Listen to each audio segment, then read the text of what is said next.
25 Sexo e religião. Pergunta: como pode a alma, que não alcançou a perfeição durante a vida corpórea, acabar de depurar-se? Resposta: sofrendo a prova de uma nova existência. Pergunta: como realiza essa nova existência? Será pela sua transformação como espírito? Resposta: depurando-se, a alma indubitavelmente experimenta uma transformação, mas para isso necessária lhe é a prova da vida corporal. Item N 166, de O Livro dos Espíritos. Dar-se-á o fato de se isentar alguém dos impulsos e inquietações sexuais, simplesmente por haver assumido compromissos de natureza religiosa. Claro que a lógica responde no espírito de sequência da natureza.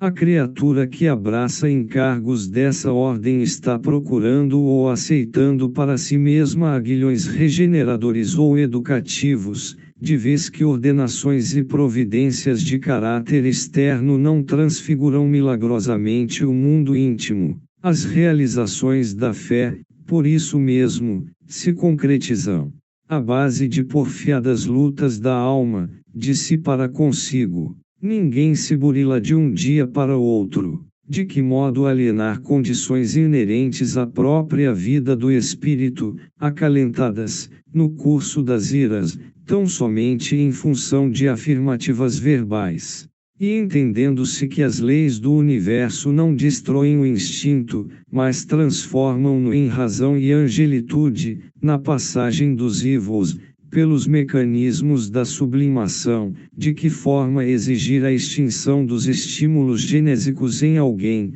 tão só porque esse alguém se consagre ao serviço divino da fé, quando esses mesmos estímulos são ingredientes da vida e da evolução, criados pela mesma providência divina para a sustentação e a elevação de todos os seres. Compreendida a inalienabilidade dos problemas sexuais nas individualidades representativas das ideias religiosas no mundo, é mais que razoável considerar que essas individualidades, em grande maioria, solicitaram para si próprias os controles de feição moral a que, transitoriamente se vinculam, no tentame de extraírem deles o proveito máximo, a favor de si próprias. Efetivamente, espíritos superiores e já erguidos a notáveis campos de elevação, unicamente por amor e sacrifício, tomam assento nas organizações religiosas da Terra, volvendo a reencarnação em atividades socorristas, nas quais impulsionam o progresso dos seus irmãos. Esses missionários do devotamento vibram em faixas de amor sublime, quase sempre inacessível à compreensão dos seus contemporâneos. Não ocorrem análogas circunstâncias entre aqueles outros que renascem sob regime disciplinar, requisitados por eles contra eles mesmos, de vez que grande número desses obreiros das ideias religiosas, reencarnados em condições de prova, demonstram dificuldades e inibições múltiplas, no corpo e na mente, quando não sofrem exagerada tendência aos desvarios sexuais, tendência essa que habitualmente os mantém recolhidos ao medo de qualquer expansão afetiva, temendo as manifestações do amor e basta às vezes condenando indebitamente os companheiros da humanidade, pelo fato de se acomodarem a uniões respeitáveis e dignas, na generalidade receiam a si próprios e censuram os semelhantes, no impulso inconsciente de lhes copiar a independência e a conduta.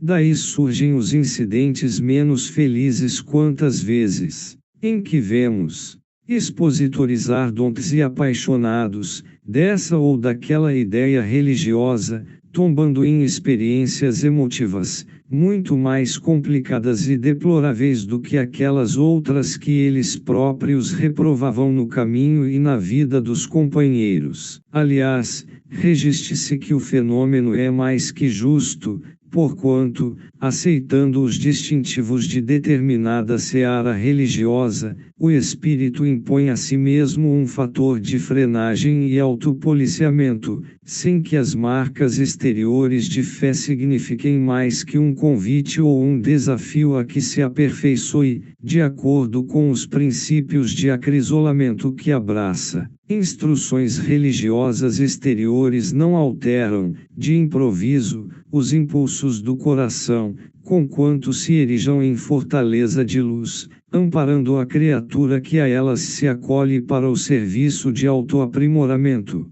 Qualquer professor na Terra há de se identificar com os alunos, no campo das experiências naturais do cotidiano, a fim de que se estabeleça, entre eles, o fio da compreensão mútua, unindo vanguarda e retaguarda do esforço para a escalada do grupo ao conhecimento. Um anjo e uma equipe de criaturas humanas não entrariam em relacionamento ideal para rendimento ideal do ensino. À vista disso, somos nós mesmos, espíritos endividados ante as leis do universo, que nos enlaçamos uns com os outros, encarnados e desencarnados, aperfeiçoando gradativamente as qualidades próprias e aprendendo, à custa de trabalho e tempo, como alcançar a sublimação que demandamos, em marcha laboriosa para a conquista dos valores eternos. 26 À margem do sexo, lembrai-vos daquele que julga em última instância,